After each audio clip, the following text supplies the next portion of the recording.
আমরা বিদ্যুৎ উন্নয়ন বোর্ড ডিপ্লোমা প্রকৌশলী সমিতি অন্তর্বর্তীকালীন কেন্দ্রীয় নির্বাহী পরিষদ কর্তৃক আজকে একটা প্রতিবাদ বিক্ষোভ সমাবেশ অনুষ্ঠিত হয়েছে আমাদের সুনির্দিষ্ট 5টি দাবির বিষয়ে।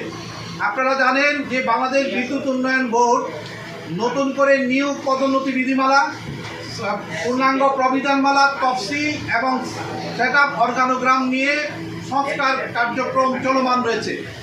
এই সংস্কার কার্যক্রমে আমাদের বিদ্যুৎ উন্নয়ন বোর্ডে কর্মরত ডিপ্লোমা প্রকৌশলীদের পেশাগত অধিকার দাবি, যৌক্তিক দাবিসমূহ আমরা বারংবার মাননীয় চেয়ারম্যান মহোদয় সহ বোর্ড প্রশাসনের কাছে পেশ করেছি। তারা আমাদের দাবিগুলিকে বারবার উপেক্ষা করার ফলে সারা দেশের সদস্য প্রকৌশলীরা সংক্ষুব্ধ হয়ে আজকের এই প্রতিবাদ সমাবেশের আয়োজন করেছে।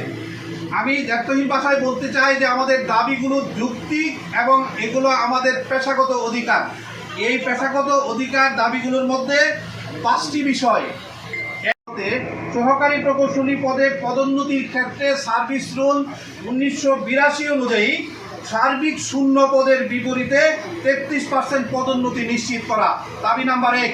দাবি নাম্বার 2, বাংলাদেশ বিদ্যুৎ উন্নয়ন বোর্ডে অযৌক্তিকভাবে অনুমোদিতভাবে গ্যাজেটহীন 327টা উপবিভাগীয় প্রকৌশলীর পদ সৃষ্টি করে বিদ্যুৎ আমাদেরকে যে 33% পদোন্নতি, সেই পদোন্নতি বঞ্চিত করা হয়েছে। সে কারণেই এই 327টি এসডি পদ অবলুপ্ত অথবা পূর্বের ন্যায় রিভার্সিবল পদ চাই।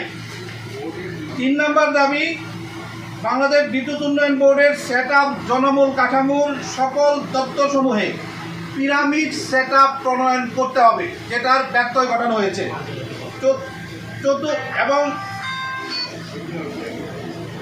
চতুর্থ দাবি, বাংলাদেশ বিদ্যুৎ উন্নয়ন বোর্ডে কর্মরত উপসহকারী প্রকৌশলী হতে সহকারী প্রকৌশলী পদে পদোন্নতির কোটা আন্তঃমন্ত্রণালয়ের সুপারিশ অনুযায়ী 33% থেকে 50%-এ উন্নীত করা।